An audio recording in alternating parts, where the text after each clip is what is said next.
there. Welcome back. I'm your host, Richard Burns, over here at the Solomon Project, where it's not how much you make, it's how much you keep that counts. We're getting up on this highway, I-25 in New Mexico. I figured I'd take you along with me on this ride, being that we should be encountering some interesting terrain. This is a mountainous region of the country. And there's some beautiful sights out here. Where am I going though? Okay, so I'm in a town called Belén. B-E-L-E-N. Belén. And I'm headed toward, trying to remember the name of the town, but I know I'm on my way there. Roy! Let's see. I might be able to find it. Raishia.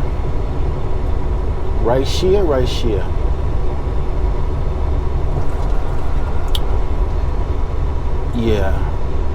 Pretty sure I'll be able to see. Clovis, New Mexico. There it is. Clovis.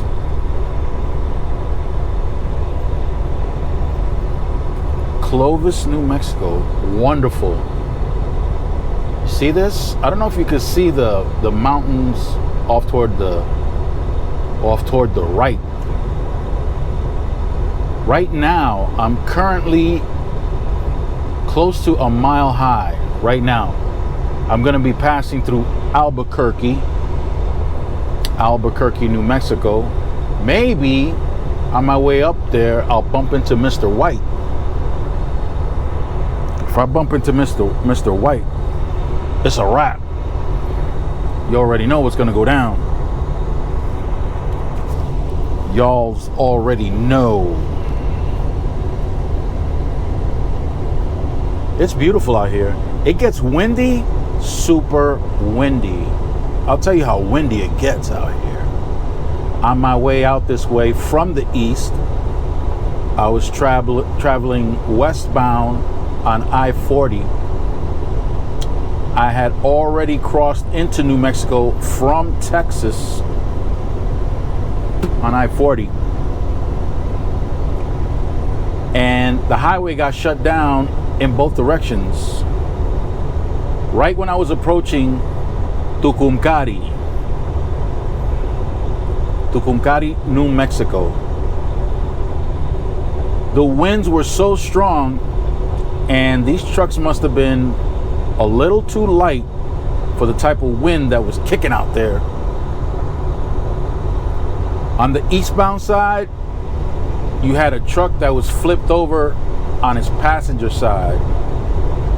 And on the westbound side, the truck was flipped over on its passenger side. And on the eastbound side, two trucks were flipped over on its driver's side. That's how you can figure out that it was the wind, because they flipped in the same direction. Both east and westbound were flipped toward the north. So yeah, that had to have been the wind. Unless they were some kind of force from some aliens or something from outer space. Undocumented aliens from outer space that eat the dog and eat the cat. The professor's gonna say, when are you gonna let that go? That's crazy. But check out the scenery. The scenery is beautiful. For sale? Really? 598 acres. Would I live out here in New Mexico? I don't know.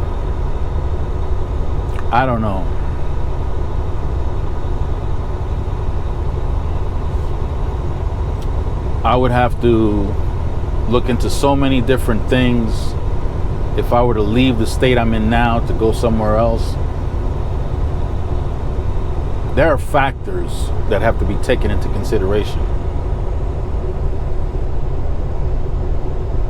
There are laws that I would have to look into before I take that into consideration. Property taxes, average price of a home, average rental, where the most jobs are, the highest concentration of jobs, what type of jobs they are, the school system, how good the school system is,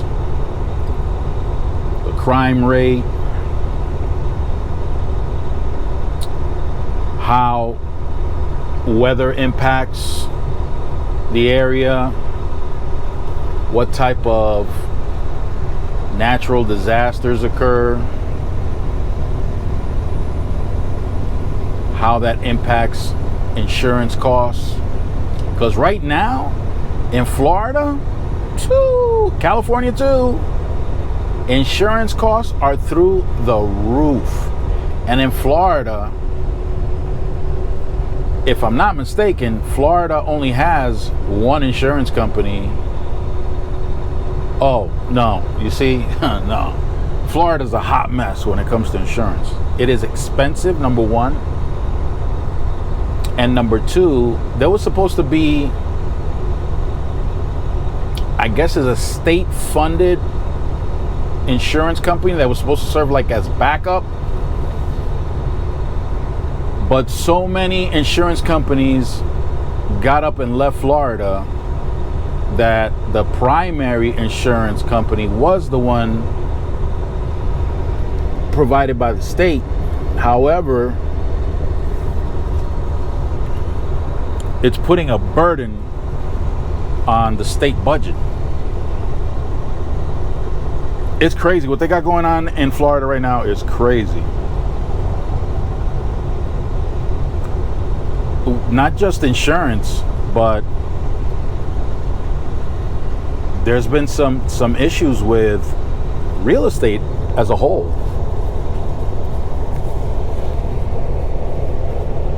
I know there are condos in southern Florida. Oh my goodness, people are losing tons of money. Crazy. It's crazy.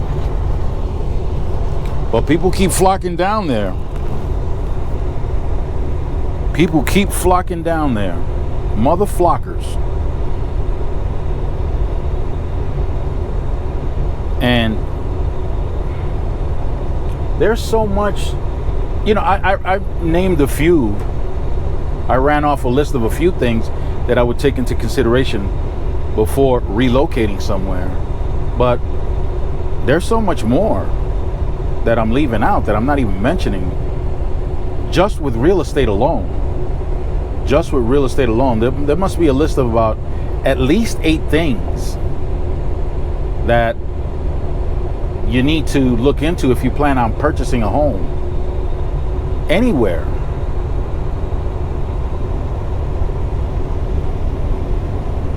If you don't own a home and want to purchase a home, and see, here again, emotions play a role. Emotions play a role. For most people, a home is the largest investment that a person will ever make in their life.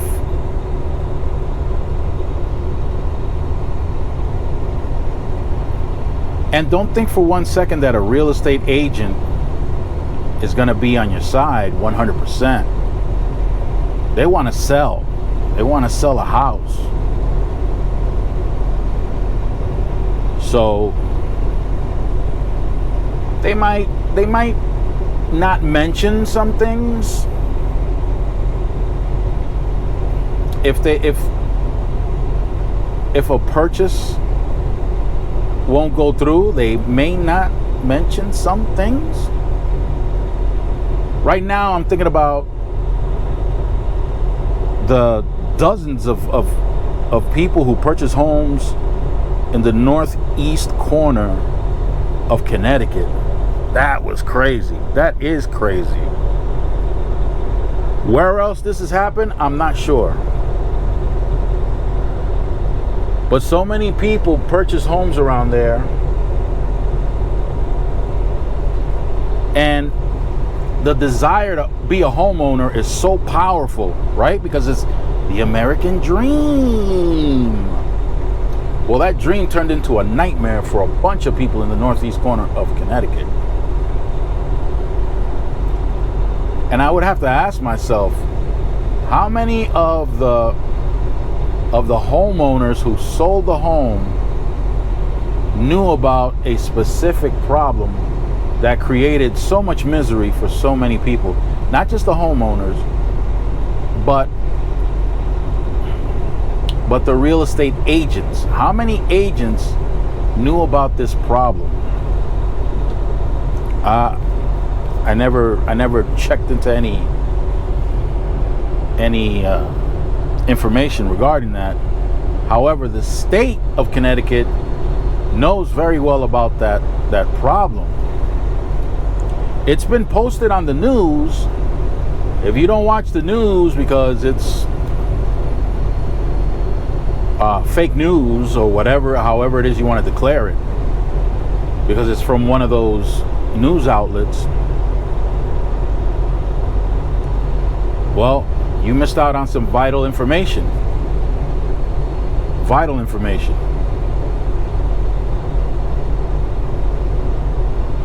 So the information was out there, but it wasn't out there to the point where if you went to go make an appointment with a real estate agent to go see a house,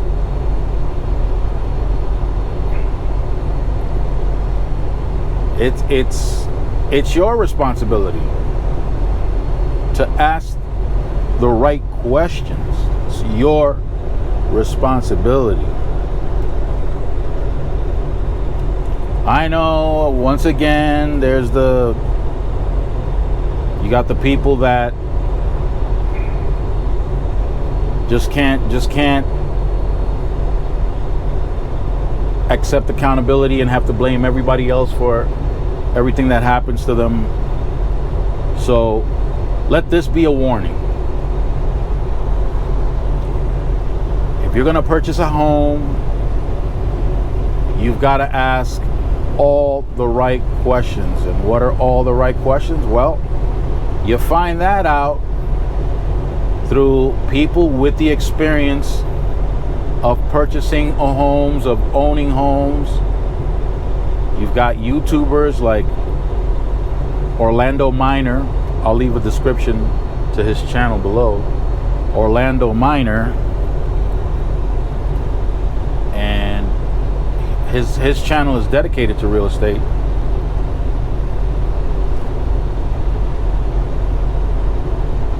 There are questions, and some of these real estate people offer legitimate courses. I think Orlando does. Orlando Miner. I've never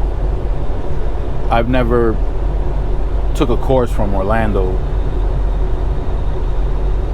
What I know about real estate, I learned on my own, the hard way.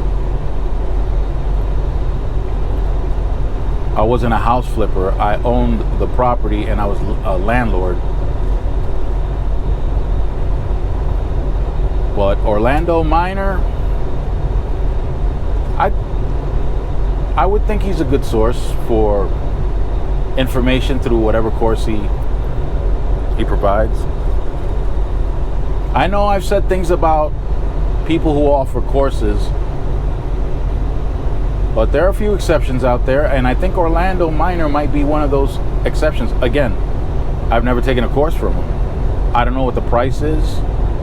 I don't know anything about that, but what I can tell you is that if you're going to purchase your home, especially if it's your first time, you need to ask the right questions. Those people in Northeast Connecticut, they found out the hard way, a very painful way. You see, when they purchased the home after they were done with all the paperwork for the closing and all that,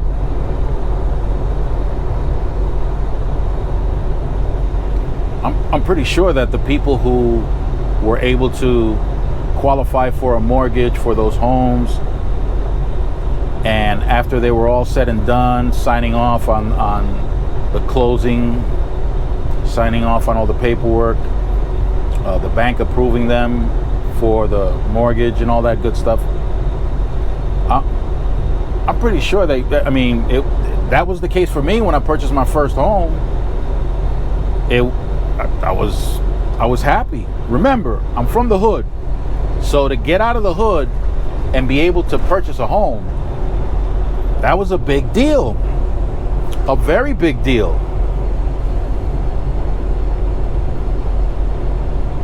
So these people who bought these homes in northeastern Connecticut, I'm pretty sure they felt the same way if it was their first home or if it was an upgrade. More than likely, they were pretty happy. Until that inspector comes through. Until that inspector came through. Because in Connecticut, the town sends their inspectors to inspect homes on a yearly basis. Either that or the fire department comes through, check on your smoke detectors and things like that. But the inspector comes in and checks a few things out themselves. So I want you to imagine a happy couple. Maybe they have kids, maybe they don't. But they're happy. They finally purchased their first home, or they upgraded to a more spacious home. And the inspector comes through and gives you some horrible news. They tell you that you have to abandon your home. You have to leave. The structure is unsafe. We're condemning your property. We're condemning. This property is now condemned as of now. You have to leave immediately.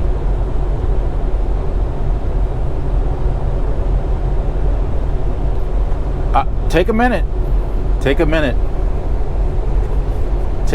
and try to feel that. Of course, I would imagine most people would say, are you sure we have to leave? Can't we just make some repair? Nope. You have to leave, and you have to leave immediately.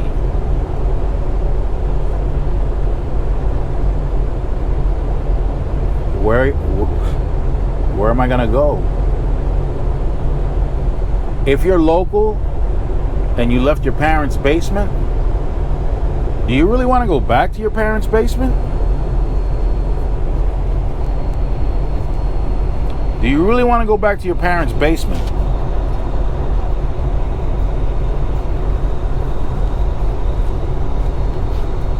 And if not your parents' basement,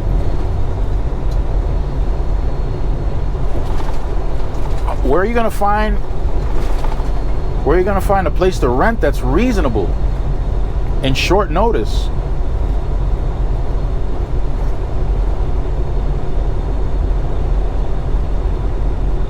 How about if you move to Northeast Connecticut from another state?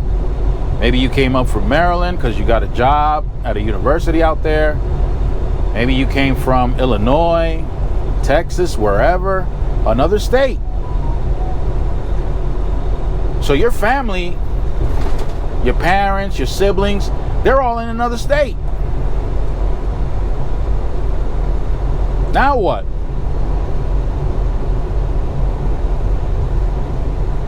And here is the craziest part of all, because you got a mortgage. You got a mortgage for property that has been condemned.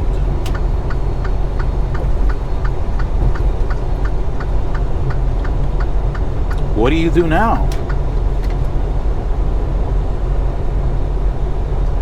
The property's condemned. What are you going to do now?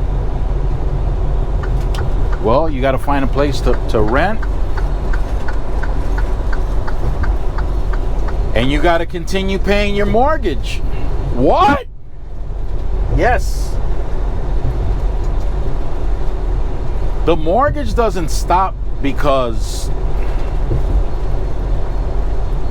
the house is condemned.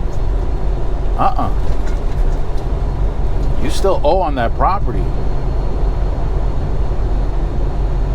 So imagine you paying $2,500, $2,700 a month for a mortgage on a property that's now condemned, and now you got to go rent an apartment maybe for $1,800, $2,000, $3,000, $4,000, depending on how many bedrooms you got. So you got the mortgage and the rental.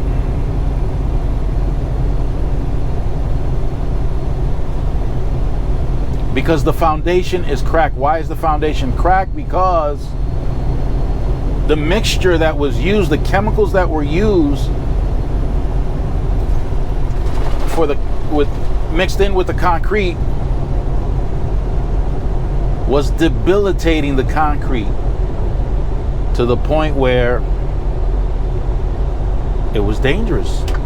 The foundation was dangerous.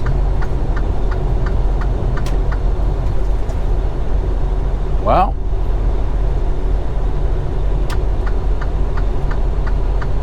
let's just get it repaired. Let's just get it repaired. Let's just get it repaired. That type of repair will run you about $275,000.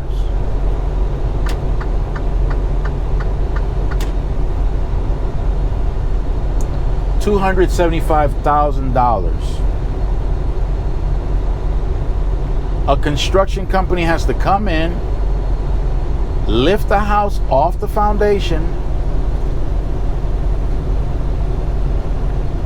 destroy the foundation, and rebuild it again.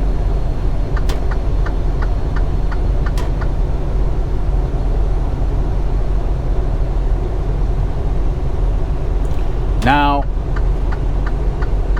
if anybody listening to this video knows of a different way of handling it that's far cheaper than that, please let everybody know. Not just me, let everybody know.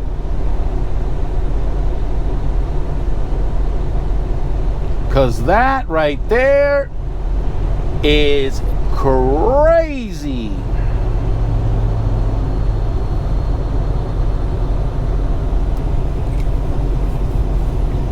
$275,000. Got to raise the house, and you know, raising the house, it's not like raising your car to change a tire.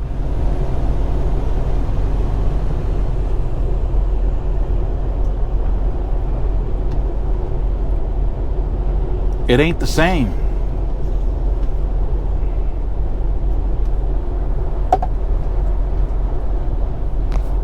So could you imagine? Could you imagine that?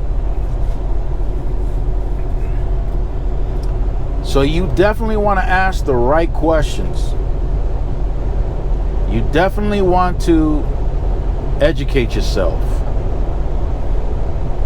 Expose yourself to people who have bought and sold houses themselves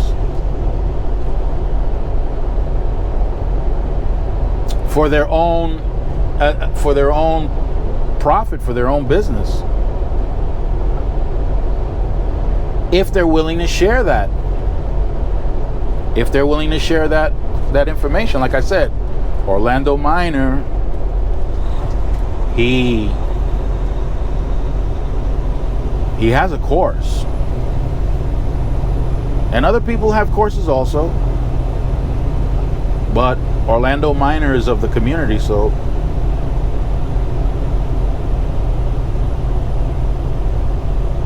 And up until today, he's been a person of integrity. Him and his homeboy, JT Pocket Watcher. I might as well leave a link for his channel as well. JT is a certified public accountant. And on his channel, he exposes a lot of fraud. I think they went to school together, JT and Orlando.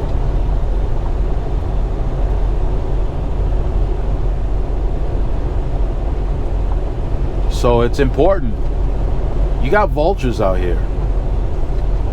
You got vultures. You got vultures in real estate. You got vultures in business, in the stock market. You got vultures. And these vultures,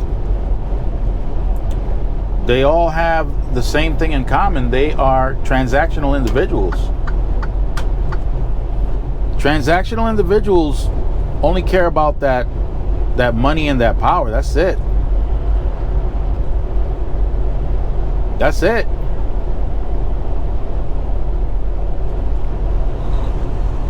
If you approach someone who's transactional and you haven't been educated on whatever you're approaching them on, they're going to detect that you don't know a whole hell of a lot, and they're going to take total advantage of the fact that you're not schooled on whatever it is you're approaching them on. Total advantage.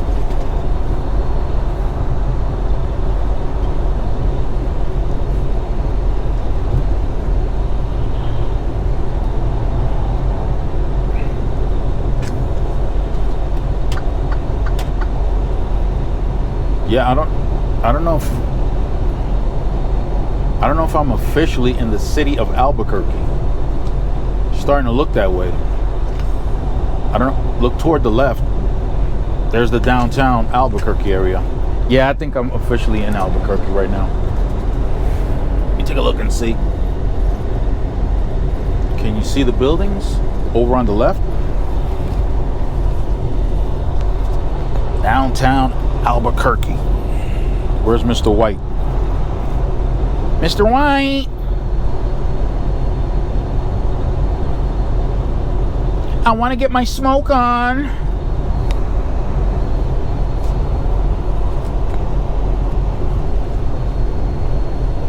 Yeah. We're officially in Albuquerque.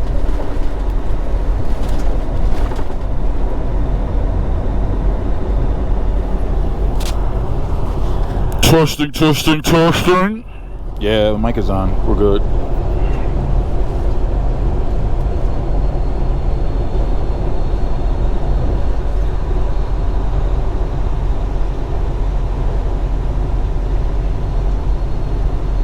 Purchasing a home.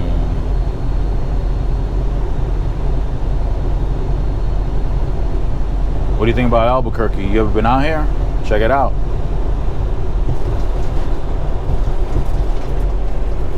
Like I said, if I'm going to relocate, there's so many things that I'm going to look into before I even make a move. Sometimes you think you're better off. Sometimes you think you're better off financially when you're not. Because some states have a lower rate on something, or you don't have to pay. Like, for example, there are states that you don't pay state income tax. There are states where you don't pay state income tax. But even though you don't pay state income tax, they get you some other way. Maybe the energy costs are like much higher than where you were before. Or like in Florida, for example, with the exception of I-95, I-75, and I-4, every other highway you get on, you have to pay a toll.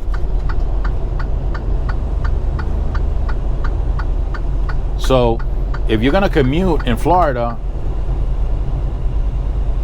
and you got to commute quickly, chances are you're going to hop on a toll road.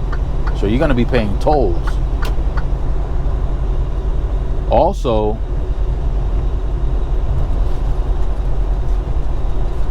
if you're in southern Florida, that AC is going to be on blast.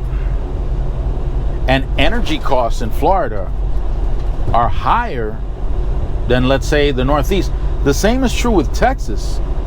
Energy costs in Texas are high, even though they produce energy.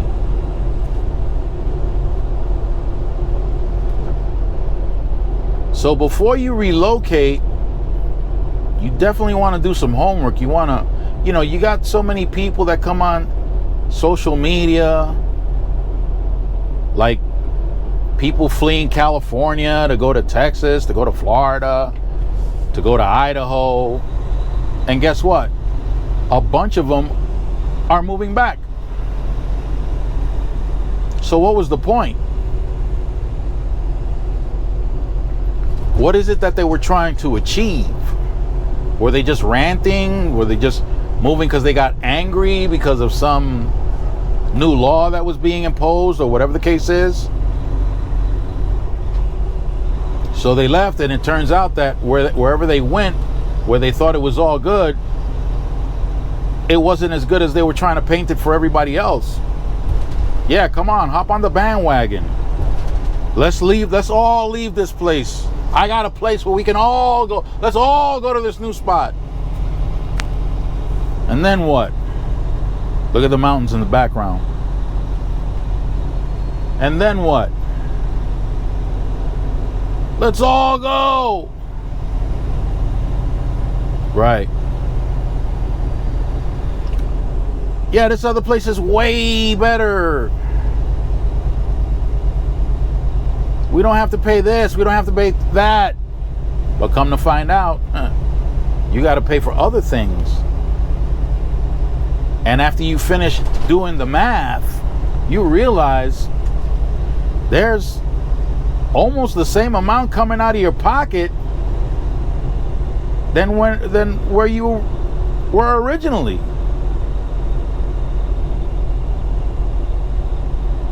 A lot of people won't admit to that. Oh yeah, but I was paying X amount where I was at for this. Because nobody's going to challenge them on actual cost, because it's just a conversation and you're just listening to them. But if you're seriously thinking about following that person's decision and relocating, like I said, you got to ask the right questions. Yeah, I'm tired of living here. I'm moving somewhere else. Okay, cool. Remember when I used to pay this, that, and the third up where I was? Well, I don't have to pay it anymore. Oh, wow, okay. And then you hear them cursing under their breath. What's wrong, you ask them? You all right? Nah, this damn bill. What bill is that? Oh, I don't remember having to pay that where you used to live. Yeah, but it's not, I still don't have to pay that. That's the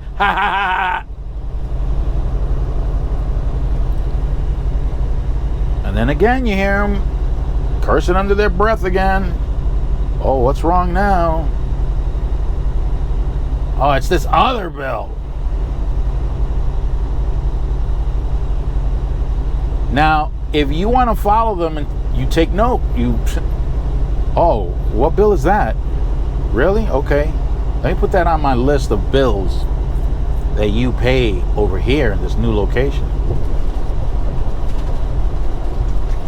Yeah, I'm telling you, it's way better than where we... Okay. So, how much were you paying back where you were every year total? Do you ever Oh, I don't know. I never bothered to. Oh, you never bothered to. Okay. So every now and then you ask. Every now and then you ask to see how much was this bill? How much was that bill? And then you do the math. You do the math. Not for their sake, but for your sake, you do the math. And then you can see, oh, wow. Oh, okay.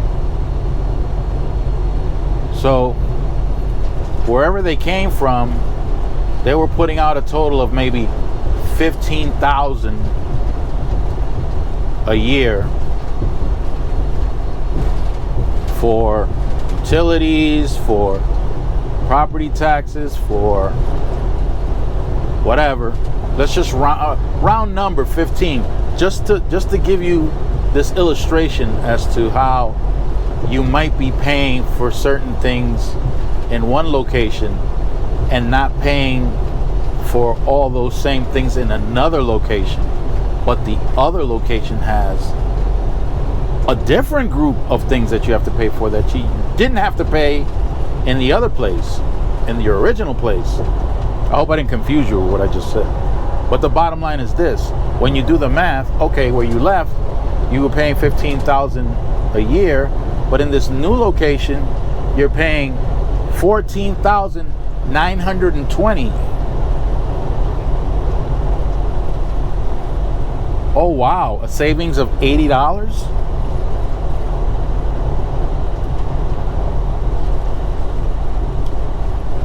An example is Florida, how so many people flock to Florida. If you moved to Florida 10 years ago,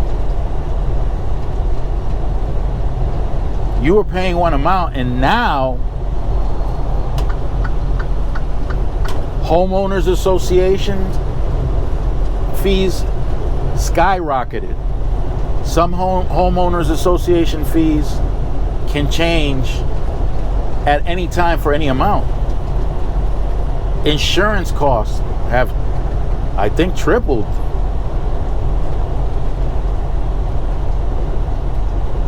Well, back wherever you were, there are no homeowners associations. Insurance, yeah, there's been an increase, but nowhere near as spectacular as it's gone up in Florida. Now people are underwater financially in Florida. Now there are elderly people that moved down, or people who retired and went down to Florida, and they were doing just fine, but not anymore, because their pensions and their Social Security benefits don't cover as much as it used to, due to the increases in the homeowners association fees and the insurance alone. Never mind the other stuff. Never mind the property taxes that went up incredibly.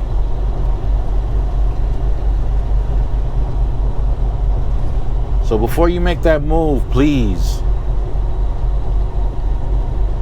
before you purchase your first home, before you relocate, ask the right questions. You might be tempted to buy a home on some property, and that property is about to be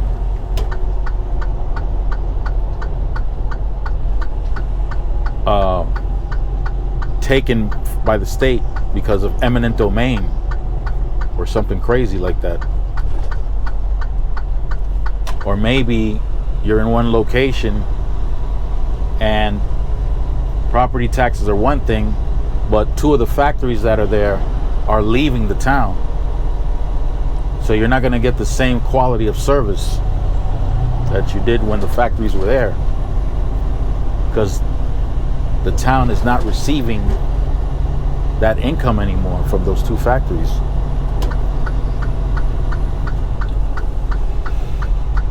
Yeah, this video is long enough. Listen, I'm gonna let you guys go. Y'all can go take a ride with Kitty. Kitty's still alive. He's been in the hood, but